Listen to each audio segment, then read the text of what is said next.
ಇವತ್ತಂತೂ ಬೆಳಗ್ಗೆಯಿಂದ ಸಂಜೆ ಮಟ್ಟ ಜಾತ್ರೆ ಮಾಡೋದನ್ನ ಆಯ್ತು ನೋಡ್ರಿ. ನಮಸ್ಕಾರ ರೀ ಎಲ್ಲರಿಗೂ. ಇದು ನಿನ್ನೆ ಲಾಗ್ ನೋಡ್ರಿ.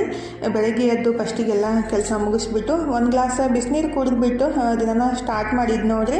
ಇವತ್ತು ಅಮಾವಾಸ್ಯೆ ಅಲ್ರಿ, ಹಾಗಾಗಿ ಫಸ್ಟಿಗೆ ಮನೆಯೆಲ್ಲ ಕ್ಲೀನ್ ಮಾಡ್ಕೊಂಡ್ಬಿಟ್ಟು ಮತ್ತು ಬಾಗಿಲು ಪೂಜೆನೂ ಇರುತ್ತಲ್ಲ, ಬಾಗಿಲೆಲ್ಲ ಒರೆಸಿ ಫೈನಲಿ ಎಲ್ಲ ಪೂಜೆನ ಸ್ಟಾರ್ಟ್ ಮಾಡಿದ್ದು ನೋಡ್ರಿ. ನಾಷ್ಟಕ್ಕಿದ್ರೆ ಇವತ್ತು ದೋಸೆ ಮತ್ತು ಬಟಾಟೆ ಪಲ್ಯ ಮಾಡೋದಂತ ಹಿಟ್ಟನ್ನು ಉಬ್ಬಿಟ್ಟು ಅದನ್ನೆಲ್ಲ ನೀಟಾಗಿ ಮಿಕ್ಸ್ ಮಾಡಿ ಇಟ್ಬಿಟ್ಟು ಈಗಿದ್ರೆ ಎಲ್ಲರಿಗೂ ನಾಷ್ಟಕ್ಕೆ ದೋಸೆ ಮತ್ತು ಬಟಾಟೆ ಪಲ್ಯ ಮಾಡಿ ಕೊಟ್ಟು ನಾಷ್ಟ ಎಲ್ಲ ಮುಗಿಸ್ಬಿಟ್ಟು ನಾನು ನನ್ನ ಮಗಳು ಮತ್ತು ನಮ್ಮ ಮನೆಯವ್ರು ಕೂಡ್ಬಿಟ್ಟು ಅರಕೆರೆ ಅಮೋಕ್ಷದಾಗ ಹೊಂಟಿವಿ ನೋಡ್ರಿ. ಇವತ್ತು ಐತಾರ ಅಮಾವಾಸ್ಯೆ ಐತಲ್ಲ, ಹಾಗಾಗಿ ಸಿಕ್ಕಾಪಟ್ಟೆ ರಶ್ ಇರೋದ್ರಿ. ನಾವು ಹೋಗೋದು ಲೇಟನ ಆಯಿತು, 10:30 ಮನೆಯಿಂದ ಬಿಟ್ಟಿದ್ದು.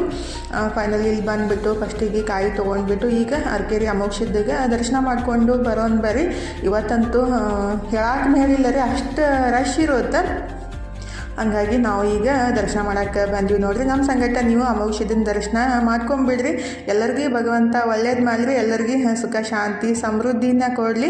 ಅಲ್ಲಿ ನಮಸ್ಕಾರ ಮಾಡಿಕೊಂಡು ಅನ್ನ ಪ್ರಸಾದ ಇರುತ್ತೆ, ಹಾಗಾಗಿ ಅನ್ನ ಪ್ರಸಾದನ ಮಾಡ್ಕೊಂಡ್ಬಿಟ್ಟು ಇಲ್ಲಿ ಹಾದ್ಯಾಗ ಹನುಮಪ್ಪನ ಗುಡಿ ಮತ್ತು ಅರಳಿ ಮರ ಐತ್ರಿ, ಹಾಗಾಗಿ ಅಲ್ಲಿ ನಮಸ್ಕಾರ ಮಾಡಿಕೊಂಡು ಬರೋದು ನಾವು. ಅಲ್ಲಿ ಹೋದಾಗೆಲ್ಲ ಈಗ ಫೈನಲಿ ಮನೆಗೆ ಬಂದು ಸ್ವಲ್ಪ ಹೊತ್ತು ರೆಸ್ಟ್ ಮಾಡಿಬಿಟ್ಟು ಇವತ್ತು ಮಧ್ಯಾಹ್ನ ಊಟಕ್ಕಿದ್ರೆ ನಾನು ಕೊಬ್ಬರಿ ಕಡುಬ ಮಾಡಾಕಂತೀನಿ ನೋಡ್ರಿ. ನಮ್ಮ ಮನೆಯವ್ರಿಗೆ ಭಾಳ ಇಷ್ಟ ಆಗುತ್ತೆ, ಹಾಗಾಗಿ ಫಸ್ಟಿಗೆ ಹಿಟ್ಟು ಕಲಸಿಟ್ಬಿಟ್ಟು ಕೊಬ್ಬರಿನ ಹೆರಚಿ ಅದನ್ನ ತುಪ್ಪ ಹಾಕಿ ಬೆಲ್ಲನ ಕರಗಿಸ್ಬಿಟ್ಟು ಒಂದು 4-5 ನಿಮಿಷ ಅದನ್ನ ಬೆನ್ಸ್ಕೊಂಡ್ರೆ ಈ ಥರ ಹೂರ್ನ ರೆಡಿ ಆಗುತ್ತೆ. ಆಮೇಲೆ ಚಪಾತಿನ ತಳ್ಳಗೆ ಲಟ್ಟಿಸ್ಬಿಟ್ಟು 4 ಪದ್ರ ಮಾಡಿ ಅದನ್ನ ಫಿಲ್ಲಿಂಗನ್ನು ಹಾಕಿಬಿಟ್ಟು ಈ ಥರ 3 ಮೂಲಿ ಮಾಡಿ ಒಂದು 10-15 ನಿಮಿಷ ಕುದಿಸಿ ತುಪ್ಪ ಹಾಕೊಂತಿದ್ರಂತೂ ಸಖತ್ತಾಗಿರುತ್ತೆ. ಫುಲ್ ವಿಡಿಯೋ ಅಪ್ಲೋಡ್ ಮಾಡಿದ್ದೀನಿ ಪುಟ್ಟಕ್ಕಸ್ ಫ್ಯಾಮಿಲಿ ಲಾಗ್ಸ್ ಒಳಗೆ ರೆಸಿಪಿನ.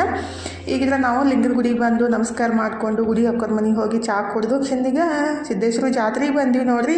ಇವತ್ತಿಗೆ 4-5 ದಿವಸ ಆಯಿತು, ಇನ್ನೂ ಜಾತ್ರೆ ಮುಗ್ದೇ ಎಲ್ಲರಿಗೆ ಫುಲ್ ರಶ್ ಐತಿ. ಇವತ್ತು ರವಿವಾರಲ್ಲ, ಹಾಗಾಗಿ ಜಾಸ್ತಿ ರಶ್ ಇರುತ್ತೆ ಮತ್ತು ಅಮಾವಾಸ್ಯೆನೂ ಐತಲ್ಲ, ಹಾಗಾಗಿ ಗುಡಿಗೆ ಬಂದವರೆಲ್ಲ ಇಲ್ಲಿ ಜಾತ್ರೆಗೆ ಬರ್ತಾರೋ, ಹಾಗಾಗಿ ಜಾಸ್ತಿ ರಶ್ನೇ ಇತ್ತು. ನಾವು ಜಾತ್ರೆ ಒಳಗಿಂದ ಹೋಗಿ ಮತ್ತು ಸಿದ್ದರಾಮೇಶ್ವರಿಗೆ ಹೋಗಿ ನಮಸ್ಕಾರ ಮಾಡಿಕೊಂಡು ಫೈನಲಿ ಮತ್ತು ಜಾತ್ರೆ ಹೈಸ್ನೇ ಮನೆಗೆ ಹೋಗ್ಬೇಕು ನೋಡ್ರಿ.